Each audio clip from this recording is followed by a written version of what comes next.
You're listening to the Savoir Faire Audio Experience. Are you ready? The Savoir Faire Experience is your guide to everything that has to do with lifestyle. From dating, rides, style, and entertainment. All brought to you by the editor of Savoir Faire magazine, Robert White. Anything goes on this audio experience. So, let's go. It's still the best. All right, guys, welcome to another episode of the Savoir Faire Audio Experience. Thank you guys for listening, following, sharing. Definitely appreciate all the love that we're seeing and receiving. Today is another great interview. As always, this time it's a founder of an AI company, and I am a big fan of AI and the movement that's happening. I'm not scared like everybody else is, and neither is Mo Nasir. Hello, Mo. How are you, sir? Pretty good. Awesome. Great to be on. Yeah, thank you, man. I definitely appreciate you connecting and finding some time to chat with us. So you're the CEO and founder of a company called General Agency, or people can find you online at Tessa AI. This is a very cool company. I was looking at this stuff, and I've been doing a lot of research into this category that you guys are in. So it's great timing for us to connect and really kind of talk about AI and what you guys are doing with it and what Tessa actually is. But before we kind of dive into this stuff, I have a handful of questions to kind of build a timeline and learn a little bit more about you. And so I'm very curious, if I had your resume in front of me, Mo, what would I learn about you? Yeah, for sure. So I've been working on General Agency since around last December. And previously I was at NVIDIA working on self-driving cars. And it seems like every single career change in my life is a little bit of a jump, because I did not study computer science in college. I studied aerospace engineering. Okay. And then I decided, okay, let me stay on the ground and make cars self-driving instead of airplanes. And then now I'm working on AI, which is arguably somewhat related to self-driving cars. So there's a little bit of a leap there with every step. But before this, I was working on self-driving cars. Making cars drive themselves, all the driver assistance systems that we see today, where you just hit a button and it stays in lane or it changes lanes on a highway. That was the name of the game until last December, where I realized, okay, let me, AI agents are super hot right now. I had built a browser agent that is state of the art. It can take actions for you just like a human would on a web browser.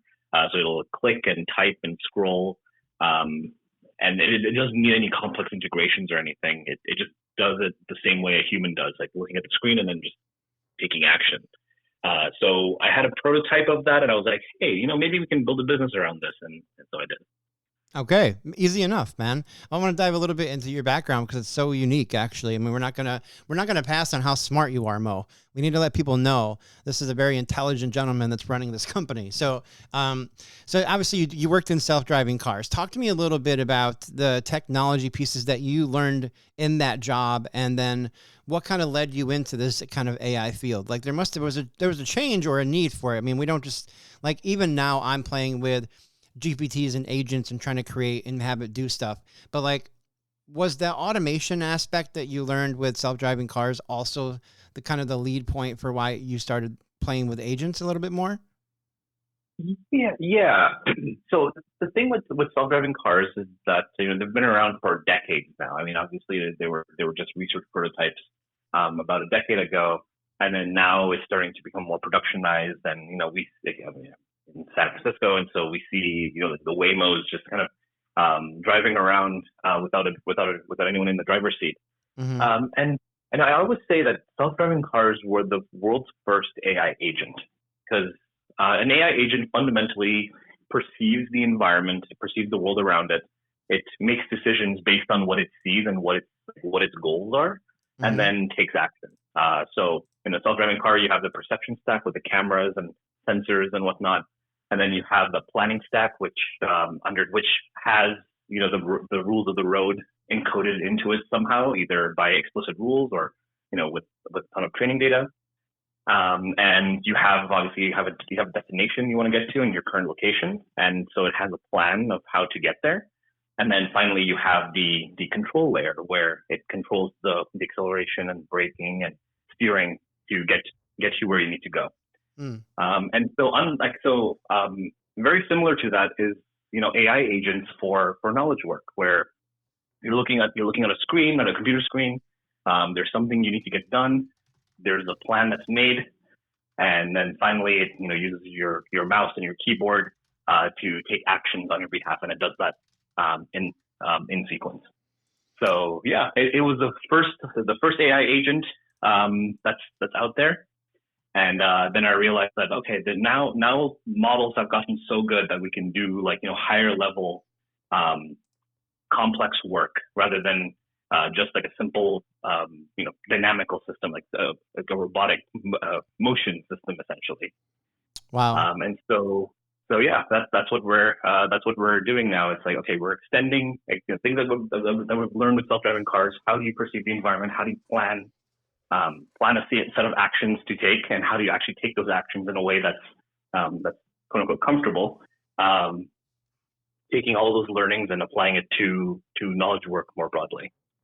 Yeah, very cool. I mean, I'm curious about a couple things here. I'm going to kind of dive into some of the personalized behind the scenes stuff of your business before we start talking about the agents and stuff that you've created. I saw on the website, on the About section, that you also have a co-founder, Harvey. Can you tell me a little bit about how you guys met and how the two of you kind of sat down to create each piece of what you have now? Yeah, for sure. So the way I met Harvey was rather serendipitous. So around last September or so, I was at this networking event up in Palo Alto, and so Harvey previously was at TikTok and then at Google. And I was still at NVIDIA. I had been doing a few projects on the side. I'd worked with a few like hedge funds and kind of dabbled in quantitative trading, just out of curiosity mainly.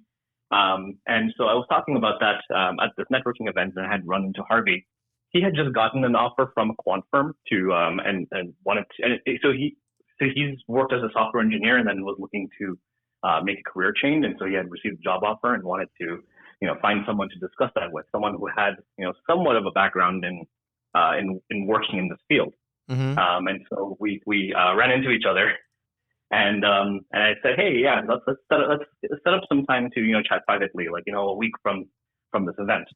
And in that week, I had come up with this idea to automate work with browser agents, and so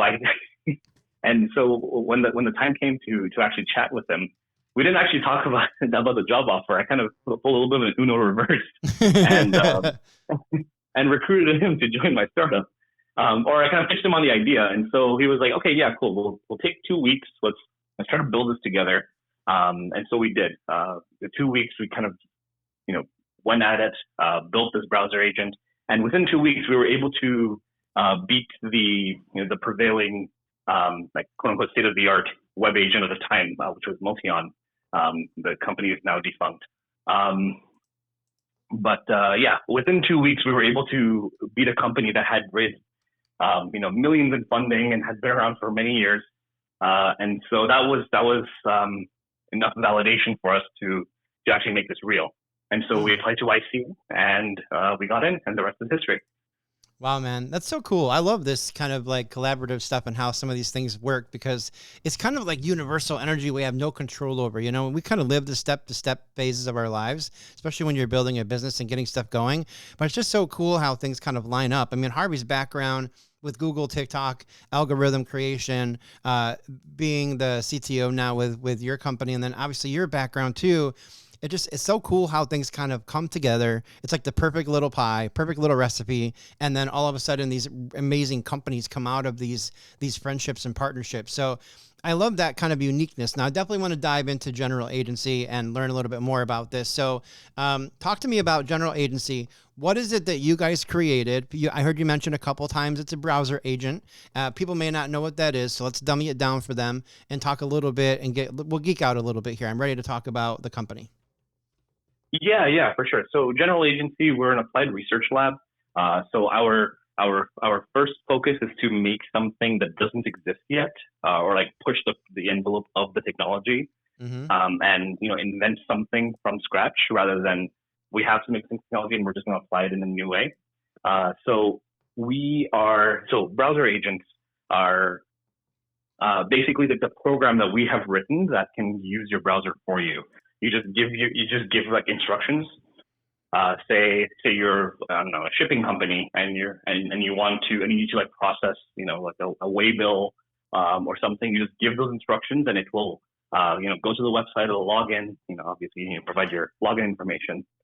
You log in, it will click through the different buttons that you need to click, and you can fully automate that process. It's similar to RPA, like robotic process automation, which has been around for many decades now. But those systems are very brittle. If the website changes even a little bit, it kind of breaks the whole thing. Mm-hmm. And so with our browser agents, we can generalize to different websites, even websites it has never seen before. And so the idea is that you can automate, hours of work that you would potentially like push off to an intern. But if you don't have the resources to hire an intern, you kind of have to do it yourself. And so that's what we are building. We're building the system that can automate the work of an intern to gather information, use different online tools, and just overall take actions on your behalf. Yeah, this is super cool, especially for a guy like me, because I'm kind of a solopreneur and I have a couple of people that do assist me on occasion with different projects. But most of the work that I do is happening on my computer in my browser.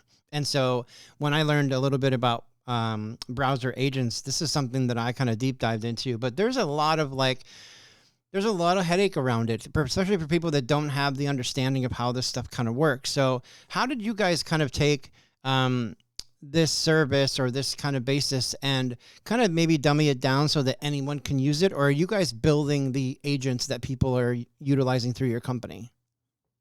So we are building the agents that people would use. So okay. Right now we're primarily focused on getting the technology right. I mean, there's obviously a lot of hype in like AI in research circles, like, oh my God, this thing does something that has never been discovered before. This is so amazing. But the reliability is, so we scored 93% on one of the benchmarks. 93% sounds amazing. That's an A. Yeah.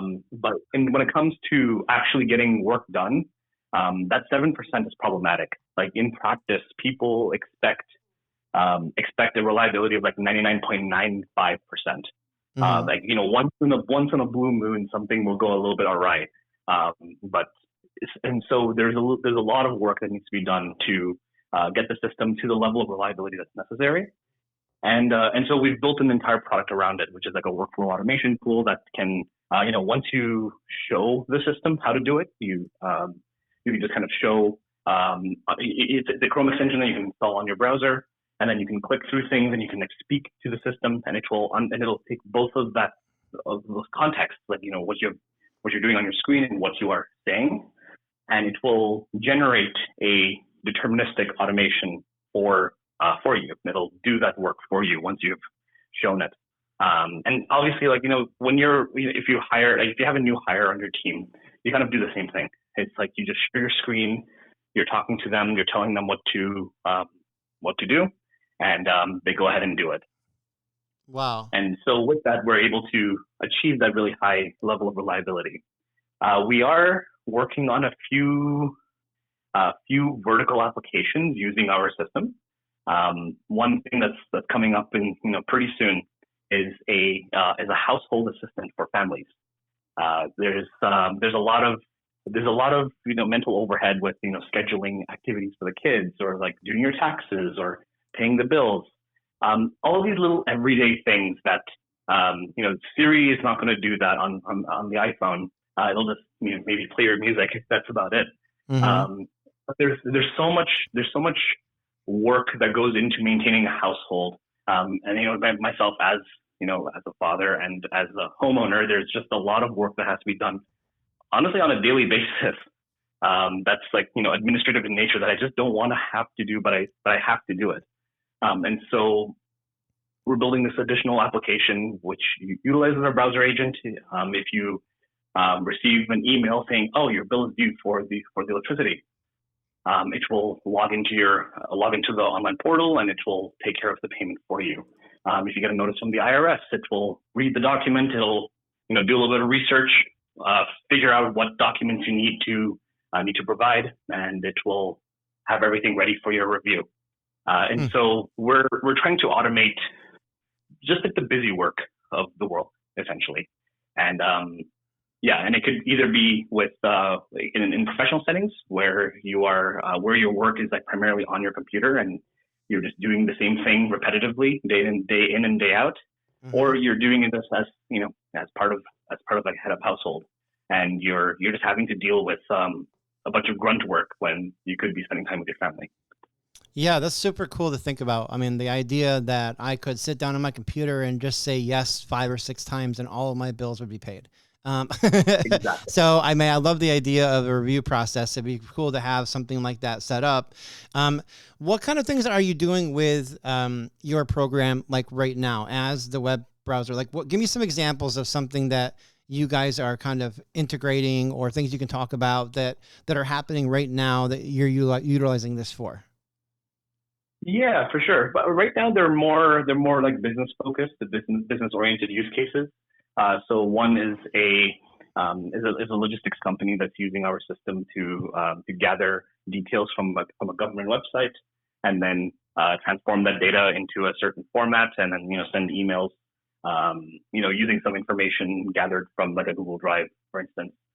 So there's these multi-step workflows that previously took several hours per week for this person, but now it's like fully automated. There's like no intervention necessary on his part. We have another customer who's using our system for like really deep financial analysis. It starts with an investment thesis, and our system does a bunch of research and pulls documents, does a particular analysis according to this individual's process that he has defined, and aggregates everything together into a research report for a financial investment audience. Those are a couple examples of things that we have live right now that people are saving dozens of hours per week not having to do.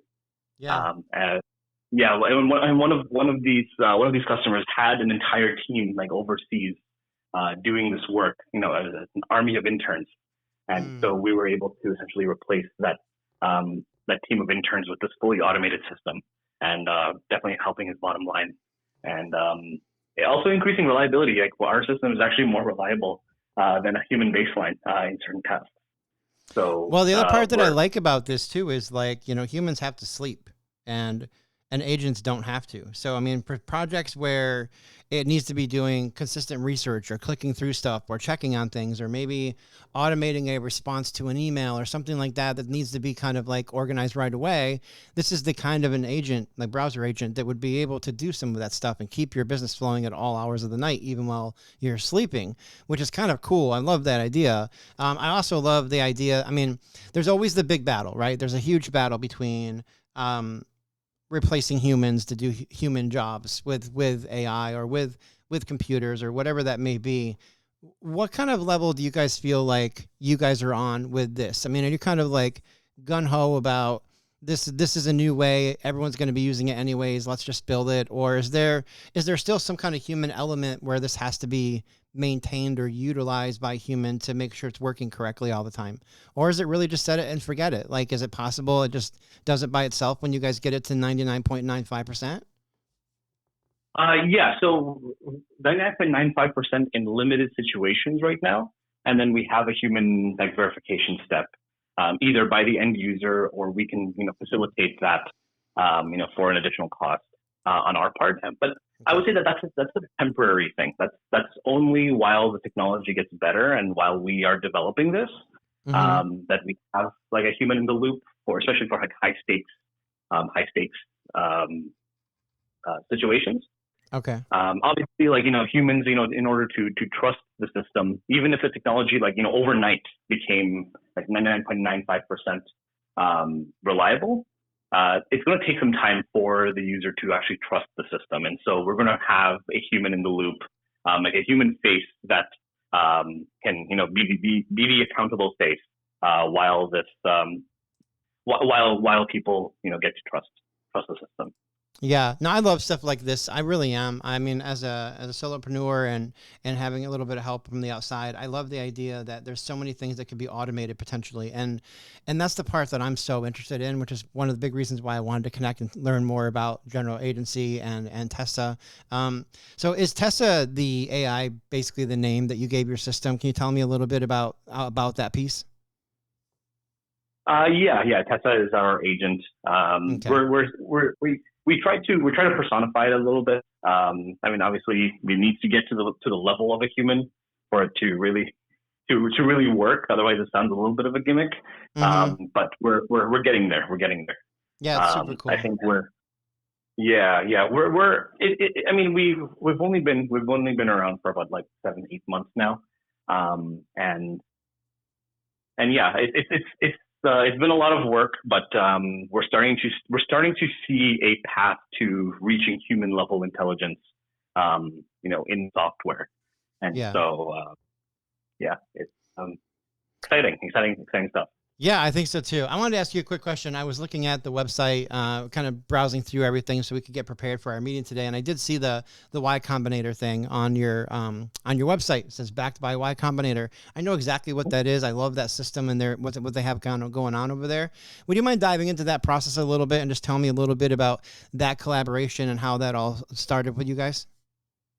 Yeah, for sure. So Y Combinator is an accelerator where they invest some money, and then it's a 3-month program where you work with a group partner that advises you on building a business.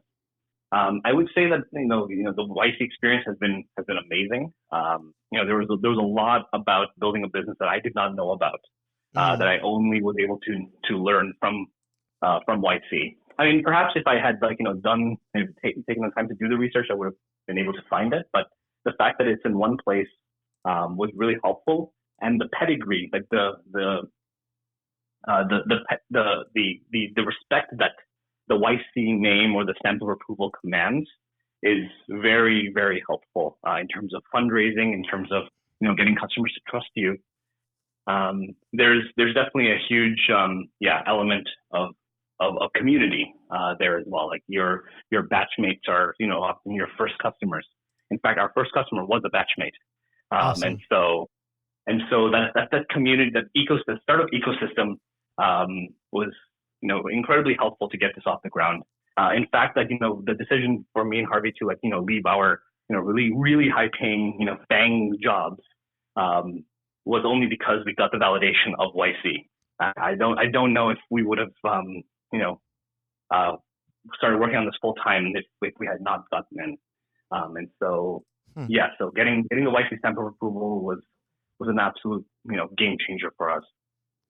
Yeah, that's super cool. I mean, I love that they have a very reputable name in the world. They have a lot of businesses that have come from their platform. I mean, it's really cool to see how many founders have really launched from the platform that they have created. And so many brands that we really know about. People can go to ycombinator.com to check out more and learn more. Mo, I'm just curious. You're a futuristic kind of guy. You're creating some really cool stuff. What does the future hold for us, man? Like, I mean, I know you're talking about doing some stuff that's kind of interior to the home and having some of these agents be able to do other projects inside the house. But what do you think is going to happen to the world in the next 5 to 10 years? What's your philosophy here? It's hard to say, because I feel like a lot of people are going to kind of prognosticate about, oh, this is the whole world's going to end. We don't have AGI, and everyone's going to be out of a job. And that could be true. It could also not be true. I mean, they're both equally likely outcomes. Mm-hmm. What I would say personally is I think the quality or the meaningfulness of work is going to increase. I think that is all but a certainty. All of the menial paper pushing stuff is going to be automated away. There are certain parts of certain parts of the economy that still cannot yet be automated. Things involving taste or involving some level of creativity. You can still tell. I mean, it's been several years, and you can still tell when something is AI generated. Yeah. in terms of like content or text or whatever, like a LinkedIn post or a LinkedIn comment. It's like, that's AI generated. It's so soulless and like some devoid of, it says a lot of words, but it has no meaning. Right. So there's definitely room for human nature in the economy. I think that's going to still hold true. It's just that all of the work that people don't want to do, people don't have to do anymore. Right. I think that's going to be the overarching phenomenon that we're going to see in the next 5 to 10 years. Yeah, I mean, I think what's going to kind of happen too is that automation is going to be a huge piece of the future, right? And I think about this from two different perspectives: the guy that wants a job and the guy that owns the company. And the guy that owns the company wants efficiency. He wants things to happen quickly. He wants people to be motivated. He wants things to just be done correctly. And that guy that wants to run a successful business is probably going to incorporate a lot of agents, but futuristic kind of agents and browser agents and things like that are kind of necessary to run a company that normally would have been done by a human. That human's still going to be involved in the process. I can clearly see a system where a browser agent is going to collect and do specific stuff, but this guy that has just as much knowledge as the agent that was created potentially is still going to have to sit there, analyze it, and then push it forward, push a button, say yes, say no, kind of analyze things so that stuff can move forward. And from that business perspective, that makes a lot of sense. From the job perspective, I feel like people cannot hide from this stuff. Like, there are so many jobs that I could think of off the top of my head that would be so much better and more efficient for a business owner if they were automated. And when those things start rolling out, people are definitely going to lose their jobs. So the idea is to become kind of indispensable for a company. Figure out some of this technology, be the person that brings it to them, be the person that creates it, because then you're locking yourself in. And that's kind of the idea that I am kind of considering now, learning more about GPTs, learning more about agents, learning more about AI activity and creative stuff. And every time I hear about a new tool in a YouTube video or a blog somewhere, I go and I subscribe and I pay and I try it for a month. And I try to learn what these things are kind of embedding into the world so that I can have all of this knowledge. I mean, there's even a part of me that thought I could probably go door to door and just say, hey, I know more about AI than you do, and I can help you implement some of these things into your world. I've played with 75 tools at this point. I know what they do. You tell me where I can help you get more efficient, and I'll see if I can build something that makes sense for that. And then, I think there's just kind of cool stuff that's going to happen like that, which is obviously what you guys have done with this browser agent. I mean, even in my own world, even as a magazine owner and doing the podcast and stuff, there is the 30 minutes that I spend interviewing people. And then after I get off the interview, I do multiple interviews, Monday, Tuesday, Wednesday is basically our schedule. And then Thursday, Friday, we create all the content. If I had an agent that could come in and create all the content for me at my spec, like you're talking about, just creating a video and giving it the video, and this is what I need you to click on and whatever, and this is how this all works. If I had someone coming in to do all of that stuff, I wouldn't need an assistant. It would save me revenue. Everything would be done in an hour on a Thursday morning instead of 2 days over Thursday and Friday. And it would basically open up my world to be able to go after additional revenue streams, try new things, that kind of stuff. And so I love that perspective. I mean, also, everyone feels the pain of sitting down at the end of the month to start analyzing your bills, what needs to be paid. That's an hours of process when you could potentially automate that, knowing that an agent would be able to tap into your bank account, see what revenue you have, pay the bill, have some logistical thinking behind which ones need to be paid and which ones you need to be notified about, and just be able to handle stuff like that. Or be able to handle your email account so you're not spending hours dealing with emails. It would know who to respond to and what not to respond to. And if it was a question, it would just ask you. It would be like, hey, do you want me to send this response to this person, and give you a chance to be able to say yay or nay or edit it. And I think that's super cool to be able to save time. The other thing I try to figure out, though, Mo, and I'm asking you about this, once our whole world's automated, what are we going to do with our time? Like, what are we going to do? Like, is there going to be other direction, you think? Or are we all just going to be like in the Wall-E movie, right? You have kids, so I'm sure you've seen it. Like, what are we going to do, man? Yeah, I think, so I think we already have a pretty good example of what people do when they're no longer expected to produce economically valuable work. And those are retirees. Like when you retire, Yeah. you have Social Security, you have your retirement saved up. What do retirees do? I mean, probably play bingo or go travel the world a bit. It's I think we're gonna see a lot of people taking up hobbies.